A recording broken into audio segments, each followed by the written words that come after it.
Good afternoon. My name is Joseph Lloyd and I source cars for people on a professional basis.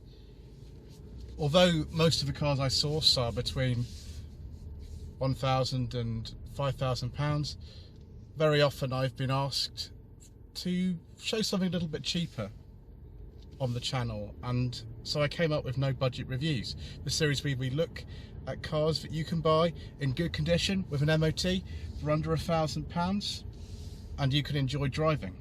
We don't film this in an expensive manner, we don't use separate microphones, we don't use dual head tripods, we don't even use a DSLR, but we do have a lot of fun.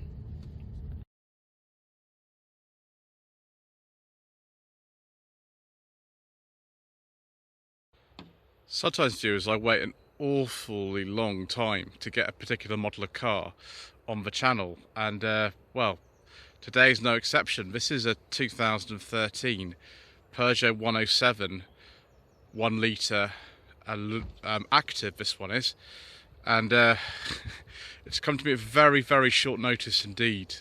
This is a car that's literally just been traded in to Langley Prestige in Chelmsford, and you can buy 107s now for under £1,000, hence why we're on No Budget Reviews. This one's likely to be worth a bit more. It's a very late one on a 13 plate. They were discontinued actually in 2014, so it'd be worth a fair bit more than that, but I know that you lot absolutely love a bit of No Budget Reviews, so we are doing No Budget Reviews today. The 107 is virtually the same car as the Citroen C1 and the Toyota Aygo, the first generation of both of those, and it was introduced in 2004. They were all built side by side at the same factory in the Czech Republic, and they were designed to be as simple and light and efficient as possible. So I can show you one example of that straight away. This tailgate on this car is just made of one piece of glass, and there's only one strut to hold it up. The boot is absolutely tiny. I think it's something like 130 litres on this. So you won't be fitting, you know, a lot of camping gear in here, for example. Let's just see if we can get underneath this boot carpet and see if we've actually got a spare. Ooh, I think we actually might have right down at the bottom of here. Yes, there's actually a spare in there. Whoop, it's terrible filming, sorry. Just the way that it goes on this channel. Right, we'll have to sort that out in a bit, viewers, because I've only got one hand at the moment. Let's just shut that and we'll come back to that later. This isn't the usual state that Simon from Langley Prestige would have his cars in. This car's literally just been, I think, bought from an auction and traded in, so it's pre-preparation. It will be cleaned up for sale, which is good. There's a little cap there missing off the rear wiper as well.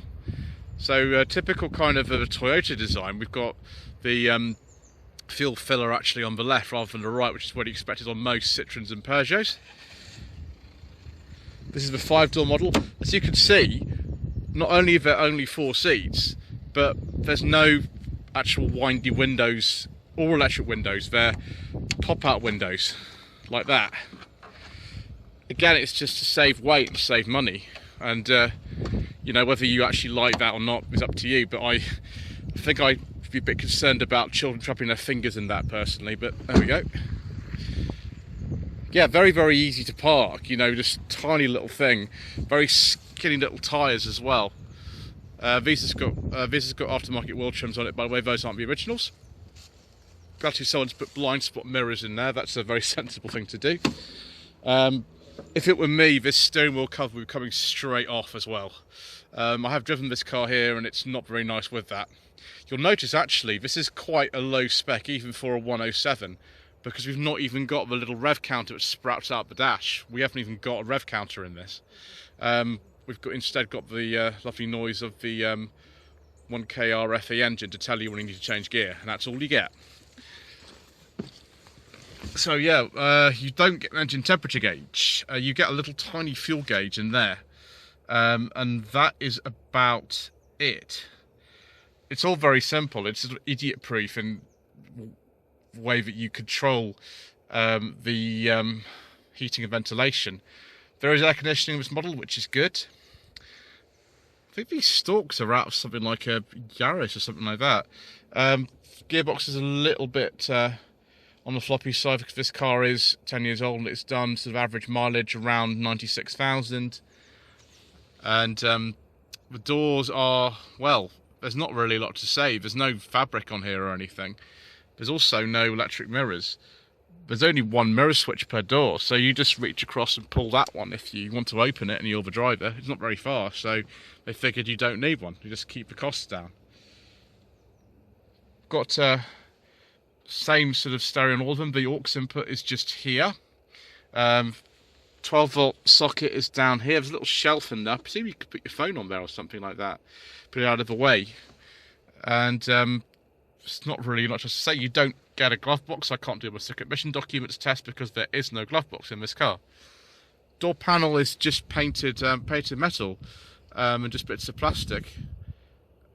But a lot of you might think this is really appealing. Like, you know, this reminds you of cars maybe from the sort of 1990s and maybe 1980s, the way that it's like this.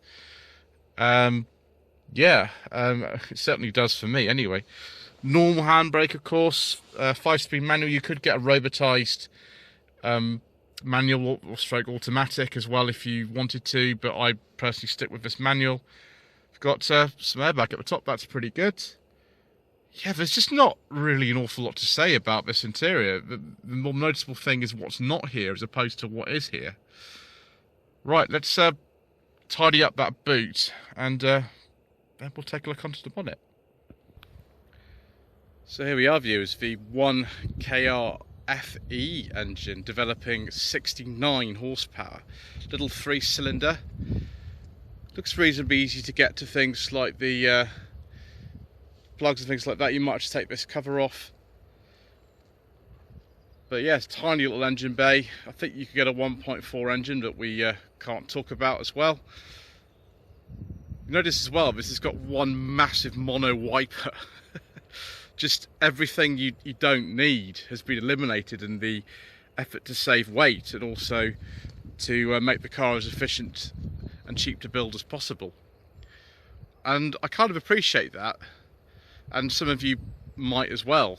These cars were quite popular, and in fact, you know, the collaboration continued into another generation with the 108 and then the second generation C1 and the Aygo. You can see they haven't actually painted the sort of bottom of the actual bonnet because you don't need to, but it has got a little bit of sound deadening in it, which is fascinating.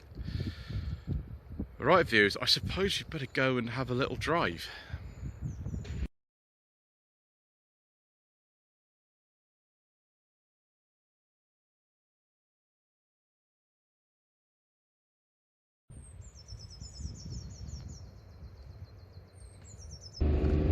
Right, viewers, the driving experience of this Peugeot 107. It's very loud and it doesn't feel very refined, but then I don't think that's really much of a surprise.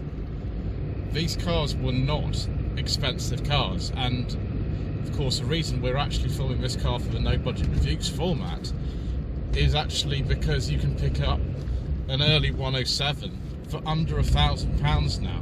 It'll be very high mileage, but you can, and you will like no budget reviews, don't you? So this 1 litre 3-cylinder engine, known as the 1KR FE, is a Toyota unit. It was developed, I think, in conjunction with Daihatsu. It's actually still in use right now. The Toyota Aygo X I drove last year that some of you would have seen on the channel actually uses still this engine. Considering it's been in production since 2005, is actually quite impressive, really. It develops 69 horsepower in this particular format, and it is very economical indeed. Because this is a 2013 car, the emissions are under 100 grams per kilometre of CO2.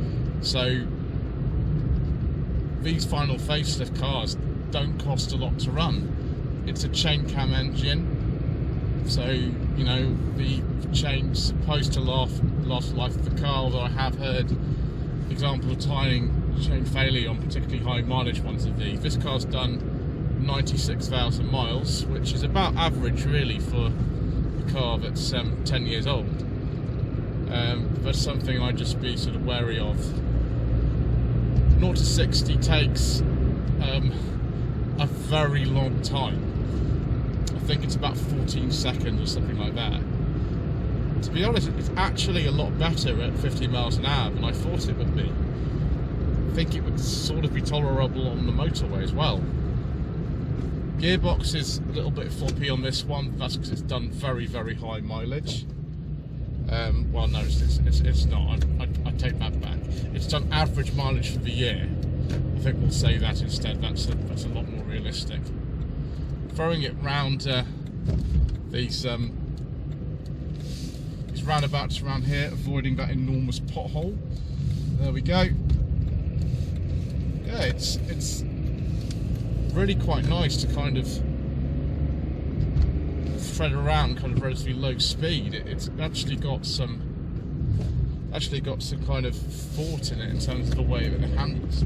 I mean, it's not a sports car or anything like that. The IQ Toyota, which shares this little engine, although you could get a 1.3 version of those as well, does feel a bit more stable and handles a bit better, but that's only available as a 3-door. This was available as a 3 and a 5-door,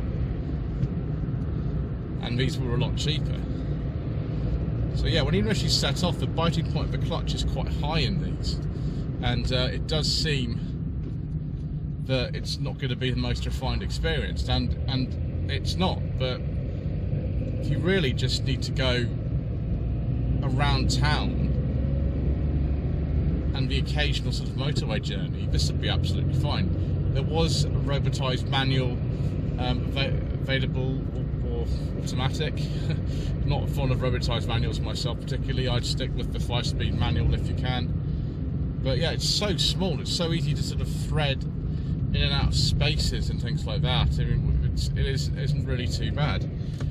Of course, there is one thing that I must say, as we always do, and that although there was a 1.4 diesel available, as usual due to controversial government legislation and all kinds of other reasons, we don't talk about diesels on this channel.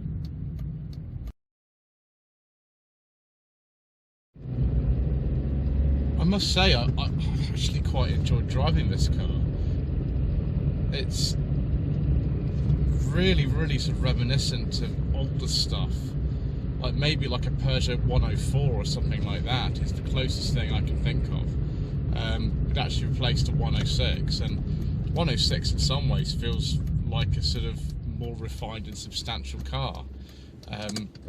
But this, if you just want the essence of cheap motoring in the modern context, obviously this is an ultra low emission zone compliant car as all the petrol ones were, then yes, this could be absolutely perfect for you.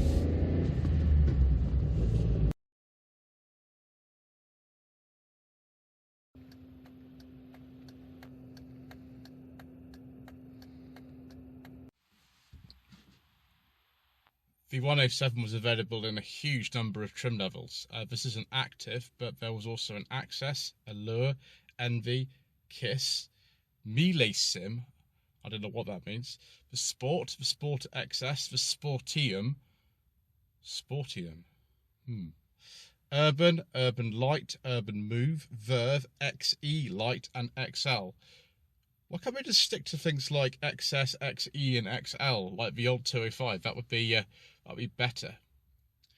So, should you consider a Peugeot 107 or Toyota Aygo or Citroen C1 for your hard-earned budget up to £1,000? Well, to be honest, this could be one of the best cars to buy for that sort of money, or even a little bit more. These cars cost virtually nothing to run. They're quite reliable. They don't cost a lot to maintain. I think most of them are Group 1 or Group 2 insurance. I mean, yes, they're very light. They have lots of exposed metal on display, and they're not the most refined, but that's not really the point. The point is it is very small. You can get in and out of gaps in traffic easily. You can park it easily. And, you know, you're saving money at a time when, you know, the cost of living is going up. So these cars probably make more sense now than ever before.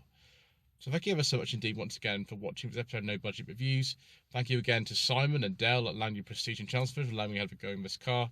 And we shall see you again soon for more extremely low-cost motoring. Lloyd Vehicle Consulting stickers, t-shirts and mugs are available by clicking the link to the Google form in the video description below.